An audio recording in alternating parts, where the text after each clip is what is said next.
Hello class, this is a continuation of further application of factorial notation. In the previous video we saw how we could use actual numerical examples like so and like so. In this video we're going to use the ideas gained from these two examples and solve this one here in general terms, so no longer just using numbers. We're going to prove it to be true for any number that we use. So this means no matter what number we pick, factorial, divided by one less than that number, factorial, we're always left with the number that we picked just by itself, no longer factorial, like this. 99 factorial divided by 1 less than 99, which is 98, and we're always left with 99, the number that we picked. Same with this one. We pick any number, 72. We divide it by 1 less than that number, factorial, and we're left with that number that we picked. Same with this. We're going to show that any number that we pick, factorial, and we divide by a number less than that, we're always going to multiply down to one number bigger than the number we're dividing by. This is what it shows here. So n factorial divided by r factorial, so any other number, so long as it's smaller than n. The number that we stop at will always be one number bigger than the number that we picked to divide by. So let's do this algebraically. Let's simply use algebraic notation for this. So this notation here. N factorial, well, let's just use the definition. N factorial means n times n minus 1 times n minus 2 times dot, dot, dot, all the way till 3, 2, and 1. Using this definition, it quite literally means we start on the first term, n minus 1, and we multiply by 1 less than that. So we could write this as n minus 1 minus 1, n minus 1 minus 2, and so on, because we're literally following the exact same notation here. So you could think of it as like this if you wanted to.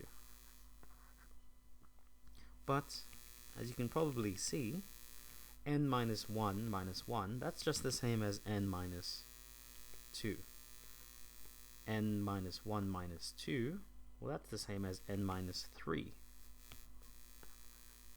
And this continues all the way down until 3, 2, and 1. Now, while I didn't write it here, I'm sure you understand that there's another number, n minus 3, there. So we have common factors all around, cancelling, dot, dot, dot, cancels with a dot, dot, dot, 3, 2, and 1. And we're always left with n, no matter what number we pick. And there we go. We've proved it. So let's try this one now. This one's a little bit more difficult. I want you to go ahead, try it yourself.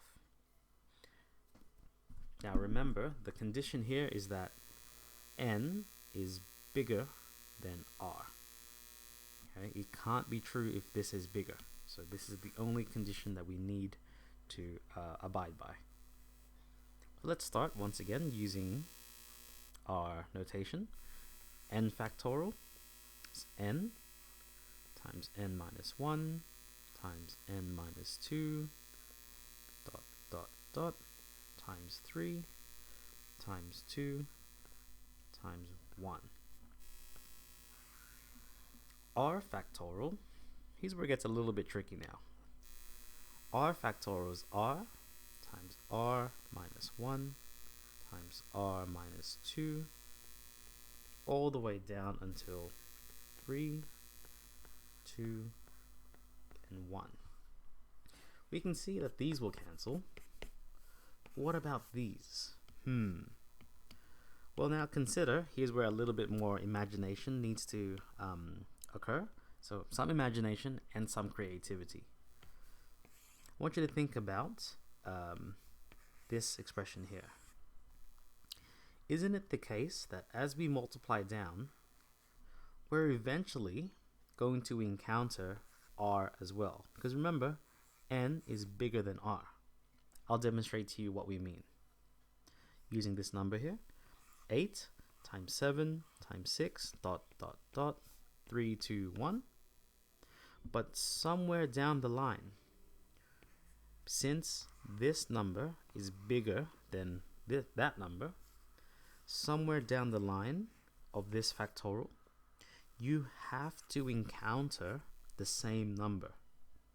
So in the exact same way, you could easily write this as, so let's consider the numerator now. I'm going to squish it up a little bit more. N times n minus 1 times n minus 2 dot dot dot. Eventually it's going to encounter r minus 1, r minus 2 dot dot dot, and then 3 times 2 times 1.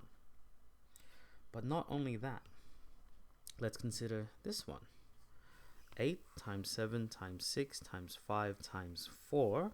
Here we encountered the equal number, but this number in front of it is always going to be bigger than 4. In this case, it's going to be 5.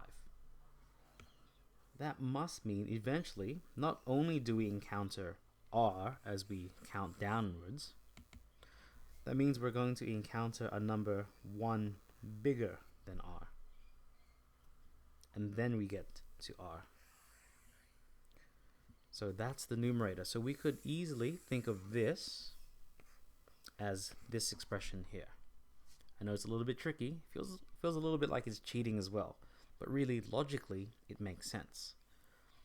N times n minus 1 times n minus 2, all the way down until 3 times 2 times 1. But because n is bigger than r, that must mean that somewhere in between, the numbers that we multiply must match r. And I'll show you again here. 8, 7, 6, 5, 4.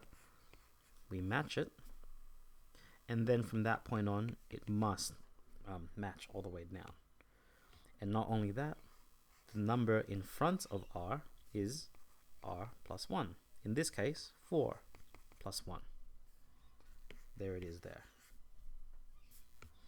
And then we continue. r minus 1, r minus 2, dot dot dot 3 times 2 times 1. We cancel out r minus 1, r minus 2, dot dot dot 3, 2, 1, 3, 2, 1, which leaves us with n minus 1, n minus 2, dot dot dot, all the way until r plus 1. And there is our proof. That one's a little bit more tricky, but I hope that gave you an insight into how we could further use factorial notation to do these sorts of proofs. So I hope to see you in the next video. Best of luck.